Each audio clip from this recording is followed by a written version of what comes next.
Hello hello hello everyone, কেমন আছো তোমরা সবাই? আশা করছি খুব ভালো আছো। আমার একটা ব্লগ ভিডিওতে তোমাদের সবাইকে ওয়েলকাম। তো বহু যুগ প্রায় 2 যুগ পরে আমি আজকে আবার ব্লগ ভিডিও শ্যুট করছি।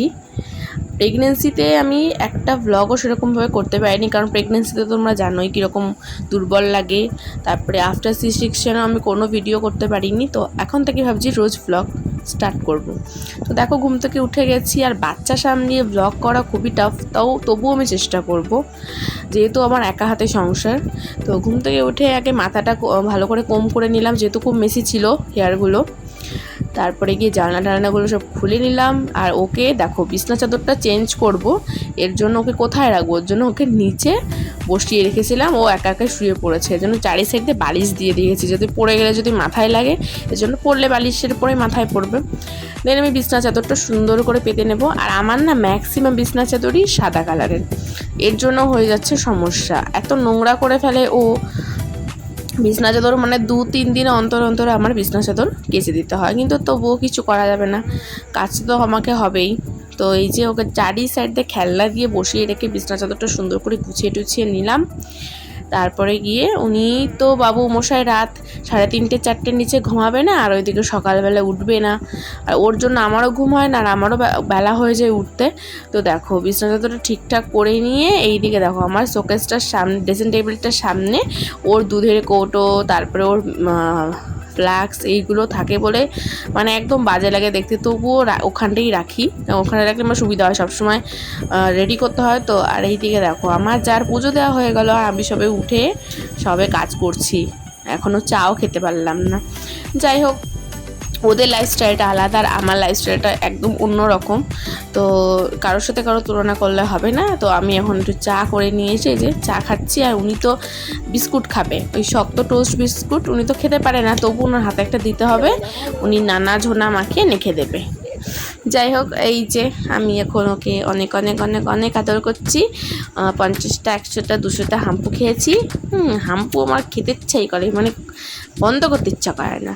তারপরে ওনাকে কোলে নিয়েই আমি গেছি আমুলের দোকানটায়, আমাদের বাড়ির থেকে বেশি দূর না, তাও আবার একেবারে কাছেও না, 10 মিনিট সামথিং লাগে। ওই দোকানটায় গিয়ে একটা আমুলের বাটার কিনে নিয়ে পনির কিনে নিয়ে এসেছি, আর উচ্ছে ভাজলাম, আর পনিরের তরকারিটা রান্না করছি।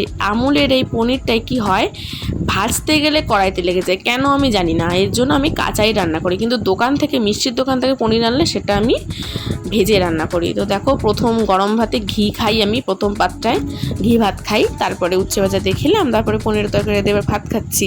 এবার ও তো ডিউটি চলে গেছে, এবার আমি ওকে কি করব, ও খাটে রাখলে, ও সেদিন একবার খাট দিয়ে পড়ে গেছে, আমার জন্য ভয় লাগে, এর জন্য ওকে রান্নাঘরে দোলনার মধ্যে দিয়ে খাই, দোল দিই আর খাই, এই করি, তাহলে আমার নিশ্চিন্তে খেতে পারি। এইবার একটু ঘুমো দেবো বলে কি, ওই শোয়া, কারণ তখনই অনেক বেজে গেছে, 4টে 4:30 বেজেই গেছে।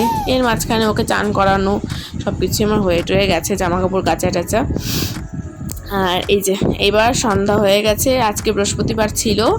ও বাইতে তোমাদের তো বলতেই ভুলে গেছি, এখন তো শ্রাবণ মাস চলছে, পুরো শ্রাবণ মাসটা আমরা নিরামিষ খাই।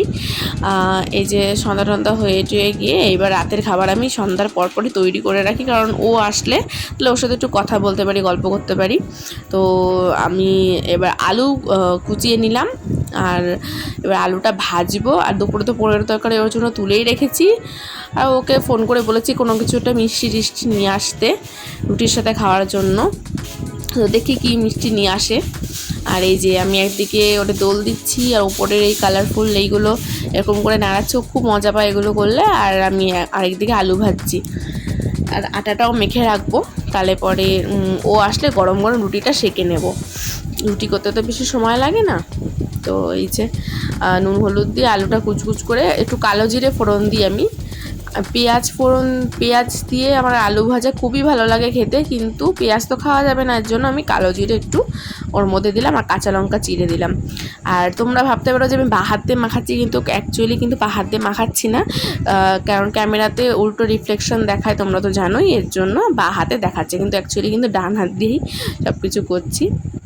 আর এই যে আলু ভাজা হয়ে গেছে, আটাটাও মেখে রেখেছি। এইবার দেখো দুপুরবেলায় আমি একটু চোখ লেগে এসেছিলো, ও কী করেছে, ওই সকালেই পাতলাম বিছনা চাদরটা, ও আবার ওই বিছনা চাদরে পটি করে দিয়েছে। এর জন্য বিছনা চাদরটা আবার তুলে রেখেছি, একটু পরে আবার পাতবো। আর এই যে ওনাকে একটু ভিটামিন অয়েলটা খাইয়ে দিচ্ছি, উনি এটা ভালো খায়, মিষ্টি মিষ্টি তো খেতে ভালোবাসে। আর আমি একটু লিকার চা করে নিয়ে এসে চা বিস্কুট খেয়ে নিলাম সন্ধ্যাবেলায়। আর এই যে বিছনা চাদরটা আরেকটা পাতলাম। হ্যাঁ, তো এটা আবার ম্যাচিং হয়নি, যাই হোক আর ম্যাচিং করে লাভ নেই। আমি আগে খুব ম্যাচিং করে পাততাম সেট ধরে, এখন আর ওরকম হয় না, কারণ হয়তো কোনো দিন দুটো বেডশিটও চেঞ্জ করতে হয়। এই যে আমার সাথে ইয়ার্কি করছে, অনেক গল্প করছে, গপ্পই শেষ হয় না। আর এই যে রুটিটা সেঁকে নিয়েছি, ও বাড়িতেও চলে এসছে। আর ও এত ক্লান্ত হয়, বনগাঁ লোকালে ট্রেনের ভিড় তো তোমরা জানোই, যারা জানো না তারা জেনে নাও যে এত ভিড় হয়, মানে সবথেকে পৃথিবীর ভিড় হচ্ছে বনগাঁ লোকাল। তো ওই লোকালে এসে ও সারাদিন ডিউটি করে এত ক্লান্ত থাকে, ও চোখ টেনে মেলতে পারে না। তো এই যে রুটি ছানা জিলিপি নিয়ে এসছে,